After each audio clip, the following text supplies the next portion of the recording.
Hi, my name is Sarah Jackman, and this episode is about meditation and how to fit spirituality into your daily, regular life. But first things first, we are going to talk about a little bit about the crystal that I'm wearing today. This crystal is called Tanzan Aura Quartz. So this is a quartz. It's the way it looks. That's its natural state. So it activates the soul star chakra, enhancing one's conscious connection to spirit, felicitates shifts in consciousness, allows for communication with ascended masters, spirit guides, and beings from other dimensions, can help dissolve old patterns of karmic dis-ease. So this is a great crystal for me to be wearing, especially when I'm going to be talking to you about meditation, as well as incorporating spirituality into your daily life. I think first I'm just going to talk a little bit about incorporating spirituality into your daily life. So I've been on a spiritual path since 2007. It's been quite a few years now. And I have to say I have had trouble integrating my spiritual practices into daily, regular, normal life. There has been a lot of separation where I would do spiritual things and be in the spiritual mindset, and then I would get into my car and drive home and hang out with my boyfriend at the time, who was not spiritual whatsoever. Although he was very intuitive, he wasn't spiritual, and then I would go and, watch TV or zone out or whatever. And so I would kind of forget about all the things that I had been talking about or what I had been learning or the feelings that I had while doing these spiritual practices. I would leave that at the door and then go and live my regular life. And I found it very difficult to incorporate my spiritual practices into my daily life without either people thinking I'm weird or judging me. And I feel like that's really the only reason that I didn't incorporate spirituality into my life at the beginning, because I did find it a little strange. I found it a little strange when you start diving into crystals or meditation or like tarot cards or Reiki, or even psychics. It's all a lot, and I like to do things full throttle. So when I was diving into this stuff, I was trying everything and doing everything, and it was really weird for me because I came from such a very superficial industry, the modeling industry, and to have a very superficial industry, go from that, traveling all over the world and the materialistic life, to living up north and learning about crystals and Reiki and tarot cards and pendulums and past life regressions and meditation and all these things. It was this stuff is really crazy and weird and different, but it all rings true to me. And that was kind of that was my challenge at the beginning of all of this, is to incorporate it into my daily life. Now I'm getting better, and you know what? People think I'm strange. Truly they do. But I'm much more happy than I was then, and I feel like people do come to me with questions now about things that they would normally not talk to anyone about, because they would think they were weird.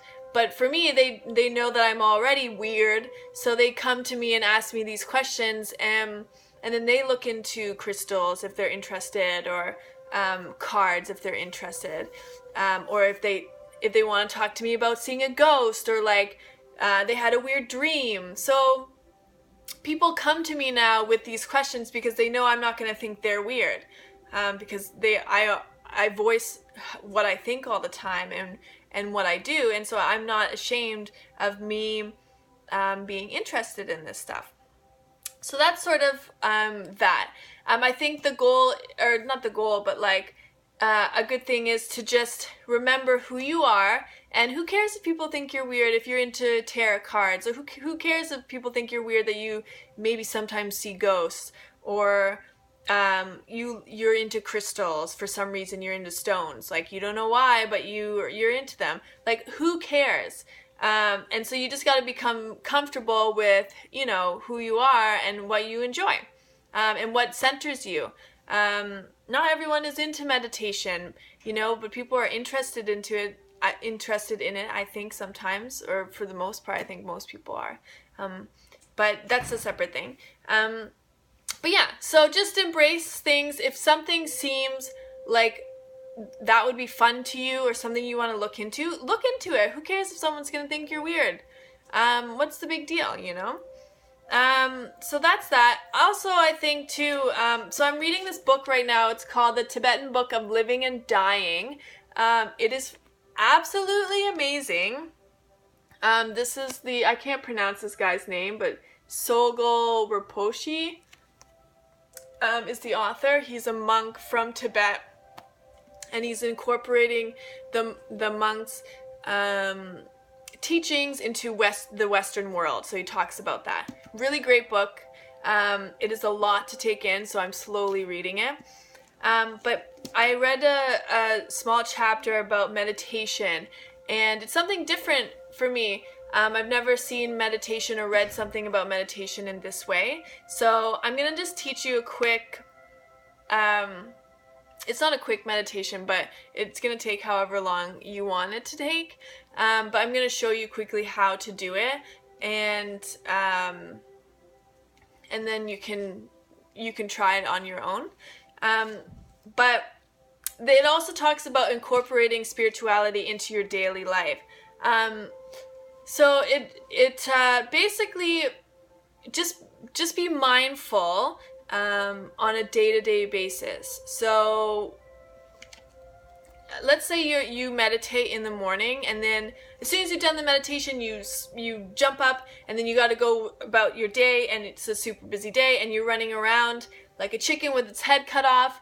And you were zen for like 10 minutes or 20 minutes or half an hour, however long you meditated for, and then you got up and you just lived your life, and then you forgot about all the stuff that you just like felt and thought about. So the trick is when you are done meditating, sit in that space, in that clear mind for a little bit, and just kind of enjoy this where you are at that moment, and slowly get up and slowly start to integrate your real life into you feeling zen.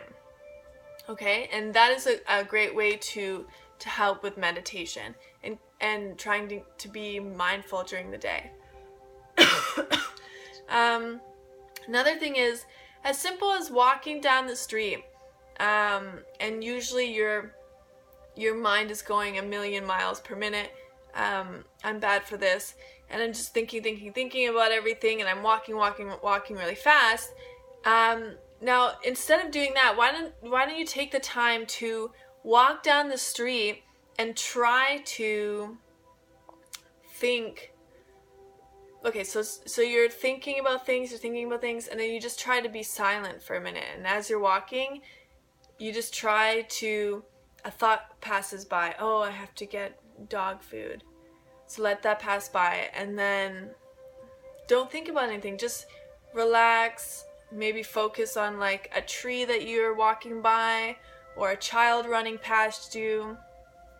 Just sort of not zone out. I don't really know what the word is, but just be mindful of what's going on, and just slow down, and try not to listen to music, and just kind of embrace the sounds that are going on around you.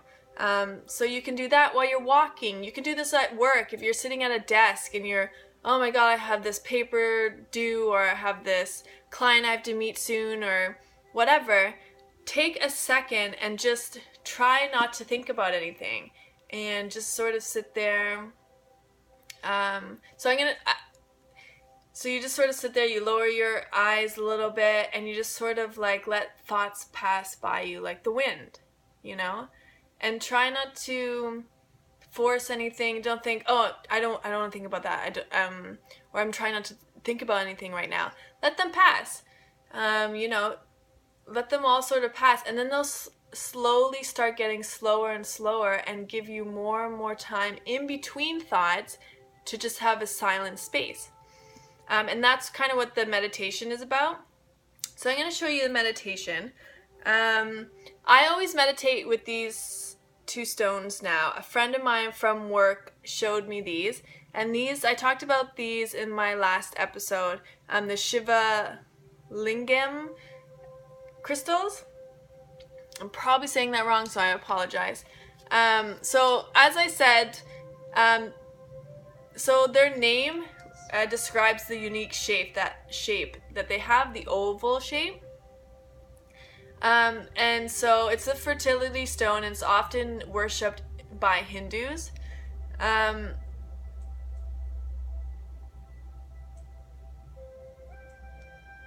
Yeah, so it has to do with feminine energy, wisdom, and intuition. Together, female energy arouses the masculine urge to create. So it's like male, female. I like meditating with both of these just because kind of it's like the male and female aspect of it. And you can get these at any crystal or rock store. Yeah, so it depicts the male and female world into harmonious balance. So, basically you're gonna sit and it's kind of hard to show you, but your heel is supposed to be sitting on your knee. So your right heel is supposed to sit on top of your knee, okay? And then your left knee should be sitting on top of your right foot. Now this is called the lotus position, and this is the right position for you. Now, in this meditation, you are supposed to cup your knees. If you are holding a crystal, I think I lost one. If you're holding a crystal, you can just put it in your palm and still cup your knee with that crystal. And then what you do for this meditation is you can focus on someone that you respect. So for me, I have like a Buddha. I have a Buddha statue that I sit in front of and look at. But you can use anything or just a blank space, whatever you want. But something that will calm you, nothing that will make you feel too much. And you lower your eyes and you look at the ground.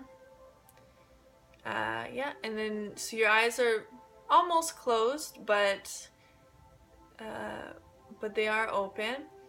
And you're supposed to keep your mind active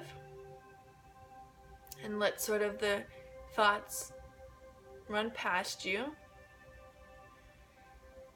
And there's not supposed to be any music playing or any sounds. You're just supposed to if you hear something, you just sort of let it go. Oh, that's a dog barking.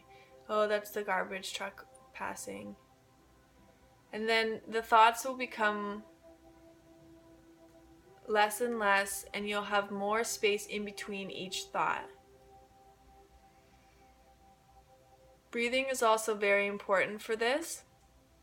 So you must keep your eyes open at all times and just breathe. And if you want, you can focus on your breathing.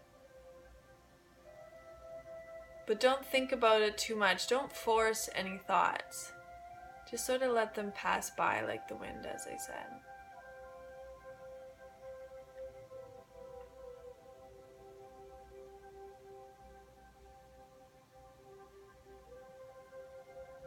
Now, sometimes when you're looking like this and you're focusing on something, it starts to get a little blurry over like in this area.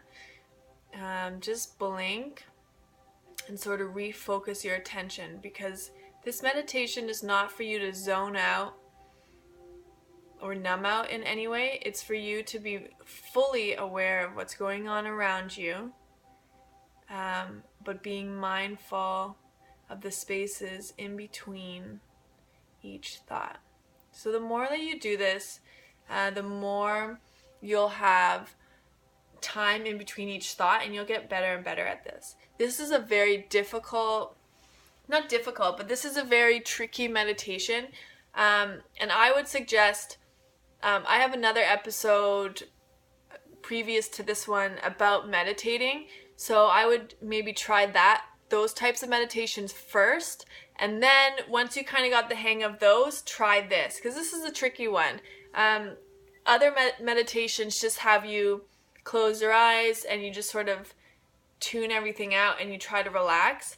But this one is actually talking about incorporating everything that's happening all at once and meditating in the chaos, kind of. So I hope you enjoyed this. My next episode is actually just for females only. It's to do with a female's moon time or menstrual cycle. So for any guys out there, if you want to hear about it, sure, maybe you could teach your girlfriend something. But I would say that it's probably just going to be for females. It would probably be very uncomfortable for a man to watch.